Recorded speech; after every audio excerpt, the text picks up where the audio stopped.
A Traders Crash here, doing a impact trading system market debrief for the 26th of January 2024. It's Friday here in the Pacific Northwest. We're on Pacific Standard Time for our charts, and we'll be predominantly looking at the NQ futures contract. Just briefly on the impact trading system, it's basically four core components. My quote-unquote NAVDAR system, which is an advanced price and time cycle rotation methodology. It's a navigation/radar system for following predictive multi-day and intraday rotations that are pre-identified before the RTH session starts. You use it kind of the same way a pilot would use his navigation and radar system to find points in space. The trader does it to find price targets in a specific time window. The time cycles and price targets are pre-identified as discussed and followed throughout the day to keep us trading with the predominant trend. We incorporate our own specialized use of Bookmap, highlighting specifically the market pulse indicators that are currently in beta mode. We have the third component, which is iStructure. This is a system of specific structured trade setups that have repeated patterns daily. And then finally, we have the iSnipe system, which is a specific structured sniping system that you can use throughout the entire day, in addition to the time cycles and the structured trades. More on that in some other videos. The impact system does much of its price analysis based upon market structure, including Fibonacci's, price projections, timing cycles, and other tools that basically include projections for time cycle highs and lows. All right, let's get some of the legal stuff out of the way real quick. Just the disclaimer. I'm not a professional. I'm not giving trading advice. I don't offer trades. You do your own research, figure out what works for you. I accept no liability whatsoever for any losses or damages that you could or may not incur. All right, real quick, let's look at an overview of the NAVDAR system. Every day we come up pre-market with a cycle-based rotation game plan. And for the most part, we are able to follow this very well. There are certain things that make cycle rotations get off kilter. It could be news events. It could be contract rollover. It could be holiday seasons, things like that. But predominantly throughout the year, there are very specific trade setups that the Wall Street gurus have put into action. And we have some of those cycle rotations that we use to follow the big money. So you can see here today, MNQ, Pacific Standard Times, the 26th, we were predicting pre-market that we would have kind of a spill up from the previous day. The market opens here at this little pink spot at 6:30 in the morning, and we get a residual spill up left over from what happened pre-market. Just for those of you to understand, the hour and a half before RTH is actually an excellent time to trade. It gives very smooth price movements. It's not really erratic. It's not too fast either, so you're able to follow the order flow and usually make some good money before the market opens. At the market open, we look to have a 6 to 8 minute window of no trade zone, just to allow things to settle down from the market orders that are put in the night before from all the people that work and want to get their trades in for the next day. And this particular day, we were looking for, after the spill up, to have an AM low. And then from there, we went to have an AM high down to a PM low and then a PM high. So basically 1, 2, 3, 4 turns throughout the day. These these time-based rotations are based on price confluence, certain areas that are magnets, and we'll go over that here in this next slide. So looking at today's trading, we basically want to have just an idea of what was going on pre-market. And so let's just take a look at some of the notes that I placed on the chart today. And what we were noticing is that during the prior session, price retested the multi-day cycle. So yesterday was the end of one cycle, and today is the beginning of a next multi-day cycle. And from the end of one cycle to the beginning of the other, the market usually has an average drop based off of 12 years of data collection. And what we see is that we met that cycle level at 17,754 on the way up, and then dropping back down and reversing pushing down to a test of the 17,600, which was our line in the sand. And during Globex time, we actually targeted a violation low at 17,466, which equated to the 5-day POC. Yesterday's range was 210 handles. If we take a little closer look at these trades, now this chart is a little more cluttered and busy than the previous one, but that's because we have 10 to 12 structured trades setups that we can take during a day. And I'm going to highlight some of the specific ones that we do that are the major ones. So again, I want to take a look at pre-market trading. We've identified before that we have a trade that's actually called the ACE trade. This trade produces between 50 and 100 points on a pretty regular basis, multiple times per week, sometimes every single day. It happens on both the ES and the NQ. At this morning pre-market, about 5:35 Pacific Standard Time, the ES hit its ace, popped up, and gave us a nice pop into an area of confluence. This area of confluence, like I said, is usually something specific. It's not just random price targets, but in this particular case, we hit a 50% Fibonacci. This is up by the prior open, and it also happens to be the 3-day central pivot point for the NASDAQ. From there, we follow down into kind of some clutter right before the market opens. We get the kind of leftover part of the spill. This actually spill took us up to the ES gap fill. Very important to know your gap fill on both ES and NQ, but I actually follow it closer on the ES than I do on the NQ because the statistics are a little bit more precise on the ES. From the spill, we were predicting a move down into an AM low. This also happened to hit a 76.4 Fibonacci level. We also happened to see liquidity on Bookmap, and as part of the beta indicators, Bookmap has something called Market Pulse VPI that we were using to find a reversal pattern and an extreme. I also have a star on my system that basically is an extreme point of exhaustion.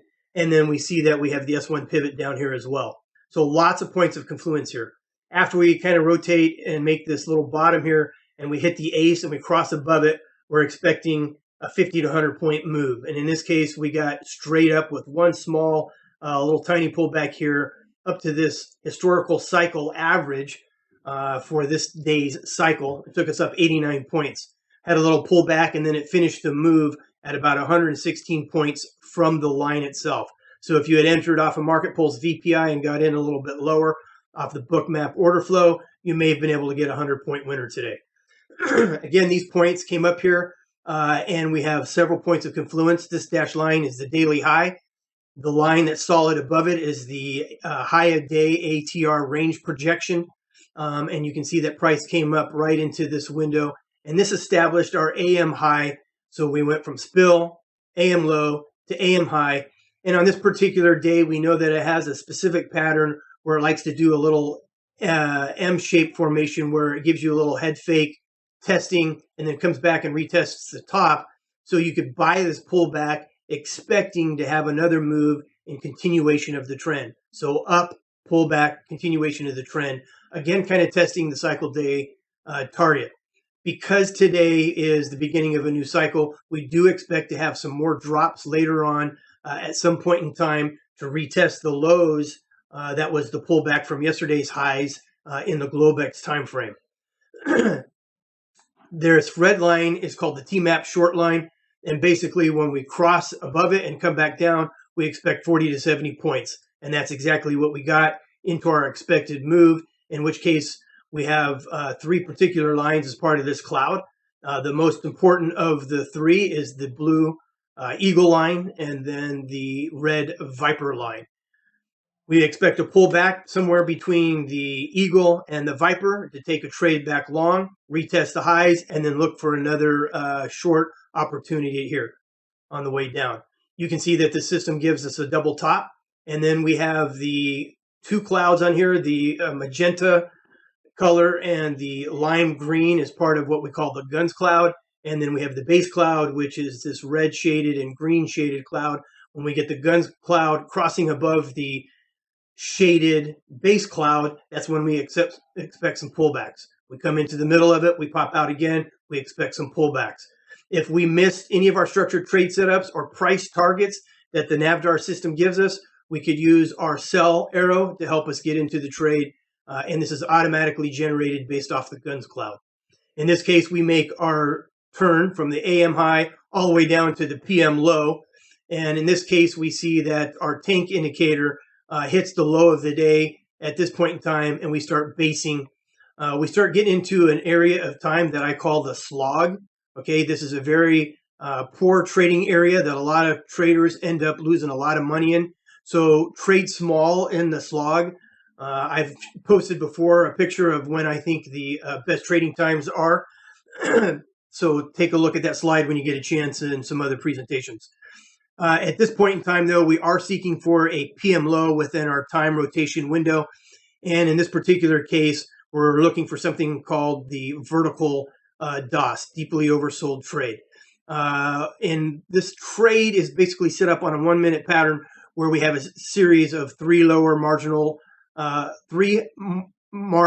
lows, and then we find a bottom, something that's coincident with other factors, confluence with the S1 in this case. Again, market pulse VPI spikes down below.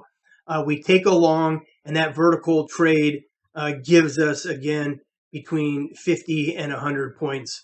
And you can see that we end up getting a 50-point move to that very important eagle line. We get a pullback. We get a second opportunity for vertical number 2, and that produces another 63 points that takes us into the PM high. And then just briefly after that, we're looking probably at the mock to be very small on a Friday afternoon on a cycle day 1. And we get what we call a walkaway trade. So we get a little exhaustion star up here. We get a pullback exhaustion. We get the mock news coming out. And basically, we're going to end up taking a trade to short the market a little bit for a Friday walkaway trade. And of course, that's exactly what we end up getting. So real quick, I want to just briefly cover the iSnipe system. And I want to show you the time frame from 7 o'clock to about 7:55 time frame. So it's actually about 7:20. So in about a 40-minute window, I'm going to show you how you could have collected 100 points just using the snipe system. So this is called the ITS lines. This is ITS 4, 6, 10, 15, 20, etc. And we get a shift in momentum when we get a color background change. So we go from red to blue here. We're after our opening time frame, which is, again, kind of cluttered, kind of a no trade zone. We get a double bottom here with a higher low, and we see that we started getting a lot of signal strength, showing that market momentum is up. The rules of these trades on the iSnipe system is to take the first touch, first pullback of every first touch of the next following line. So in this case, the ITS 4 line develops. We would take the pullback trade of that, let it come up till it hits the next line. Then we would take that all the way up, and then we would follow the green line, and then we would take that trade.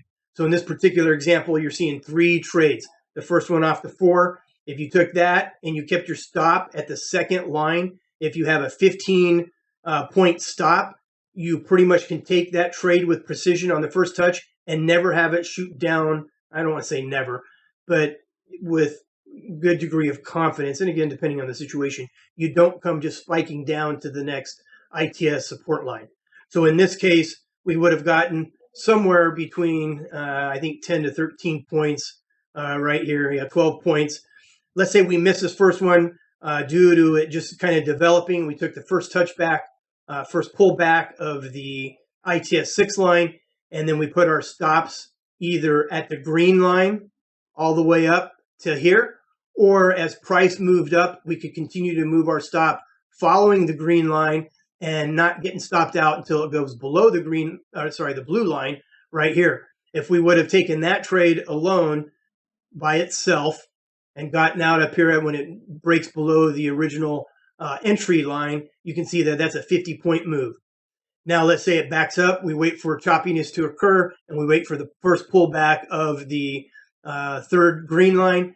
Then you're going to basically take that trade, and because we get a shift with the numbers 15, 20, and greater, we expect it to shoot through the next two ITS lines. So in this case, if we would have taken this trade through the second line, now the bear ITS 6 line, that would have been a 16-point move.